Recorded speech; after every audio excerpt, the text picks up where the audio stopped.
So my siblings and I grew up with a very angry father, and one of the main reasons why my father verbally and physically abused us was because of his anger. And I know that his anger was a perpetuation of what he only knew, because he came from a very dysfunctional family himself where he was also abused. And so I believe that some of the anger was passed on from my father to me, and I'm not trying to blame my father. I want to take responsibility for my own anger. I'm just kind of explaining where some of that anger is stemming from, the root cause of it. And so a good part of my teenage and adult life I spent as an angry person. So if I felt that I was wronged or unfairly treated by somebody else, then I would be really angry and I would verbally lash out at people. I would also send them nasty emails. I mean, there was a part of my life where I felt really angry. And as an adult, I realized that this anger had to stop because it was self-destructive and it was also destroying the relationships around me. So when I started to evaluate about why I was such an angry person, I realized that my anger was really not about the other person because I thought that they had wronged me, but I was really angry with myself. And the reason why I was angry with myself was because I knew in my heart and soul that I was not living up to the best version of who I am and the full potential of what I could be. So in my video about Ho'oponopono, I talk about how we are created in the perfection image of God, that we are this perfection being of divine and intelligence, and in this state that all things are possible, that we are the best version of who we are. This is the truth of who we are. We are divine. We're infinitely intelligent. We're infinitely wise. We're infinitely love. And so this is the full potential of who we are, where we have infinite possibilities in our lives. And so when we hold on to such emotions as anger, we're really masking the truth of who we are. So I like to make the analogy of the onion. You know how onion has this core, and then in order to get to the core, it has all these layers around it? Well, the truth of who we are is really this core. It's pure positive energy of light and love. This is the space where we have infinite possibilities, where we are powerful beyond measure, where all things are possible for us because we are the perfect image of God and love right here. And so then there's all these layers that surround it. So in order to get to the core, we've got to start peeling away these layers. And so all these layers really represent limiting beliefs and thoughts that we have about ourselves. So when we have self-doubt, that's a layer, which is preventing us from living in our truth. When we have hatred, that's another layer, which is preventing us from living in our truth.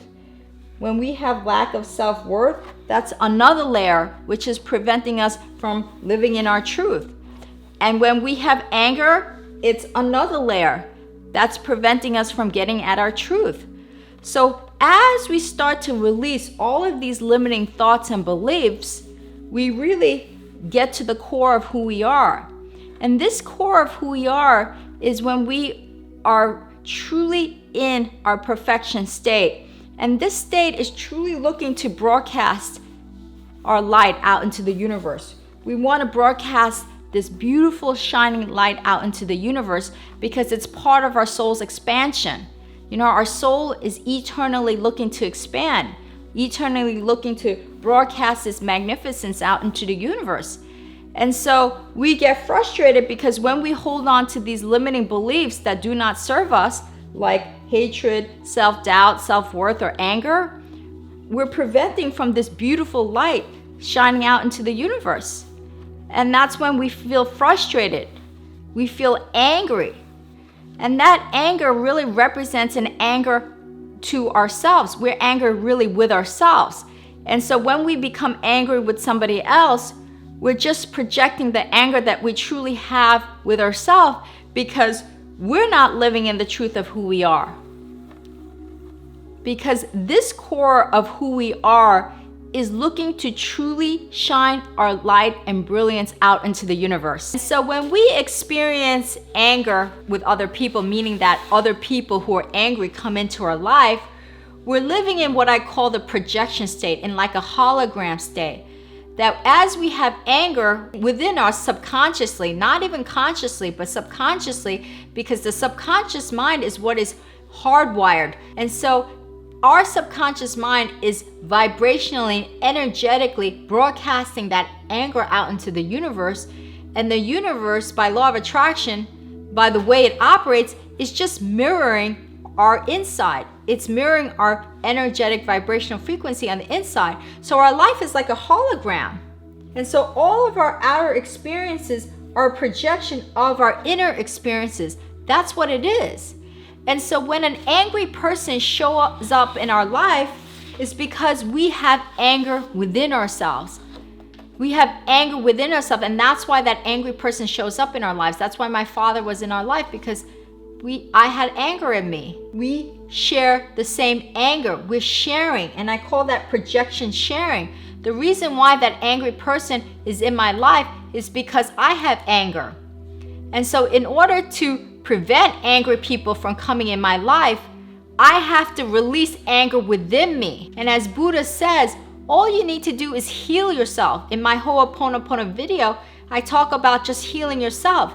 As I heal the anger within myself and release it to the universe, then I am like a shield, and I no longer attract angry people in my life. But as a child growing up with my father, I didn't know this information. And this is like enlightening information, that if I could heal my anger, then I'm healing my father's anger. I didn't know that.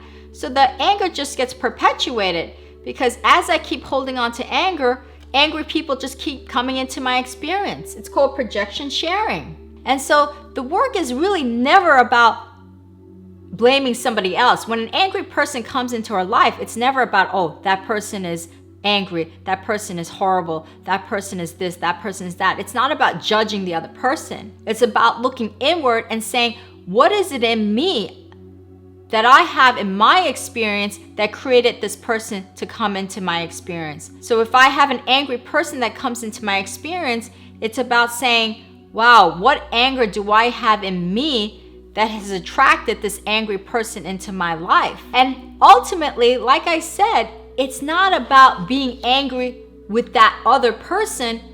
It's really about being angry with yourself. And the reason why we become angry with ourselves is because we could be the best version of who we are, that we are that shining light out into the world that we can be, and we're not living up to that potential of the truth of who we are, because the truth of who we are is this powerful, pure, positive energy that can make anything possible. We know in our heart and souls that's the truth of who we are. And so when we don't live up to that truth, that potential of who we are just being angry with ourselves. And when we are angry with ourselves, that is when we become angry with other people. That is when we lash out at other people. Have you noticed that people who are truly happy with themselves, they don't get angry with other people? Have you not noticed that? That happy people who are happy with themselves, they're always happy with other people. And have you noticed that really when people are angry with other people, that they're really angry with themselves, that something is not going right in their life? It's because they feel that they are not living in their true potential of the best version of who they can be. So even though we want to shine our light and brilliance out into the universe, there's a deep part of us that's afraid of our own light. And so in this book called A Return to Love by Marianne Williamson, this is one of my favorite spiritual books of all time, she talks about this fear of our own light. And this is a quote that I think so many people in the spiritual community have quoted. It's one of her most famous lines in this book. She says, "Our deepest fear is not that we are inadequate. Our deepest fear is that we are powerful beyond measure. It is our light, not our darkness, that most frightens us." It is our light, not our darkness, that most frightens us. That's the most important line there. And the reason why that we become so angry is because we're too afraid of shining our light and brilliance out into the universe. It's like kind of like, you know, when you have that direct sun looking at you, like just facing you and shining right into the eye, and you turn away because the sun is too bright. Well, it's like that. We're turning away from our own light because it's too brilliant. We're afraid of it. And so when we become afraid of our own light, then we shy away from it, right? We don't live in our truth. We don't live in our brilliance. We don't project our brilliance and light out into the universe. And so when we're not doing that, we're not living in our truth. And when we're not living in our truth, we become angry with ourselves. And so when we become angry with ourselves, then we become angry with others because it's a projection. We're projecting now that anger out into somebody else.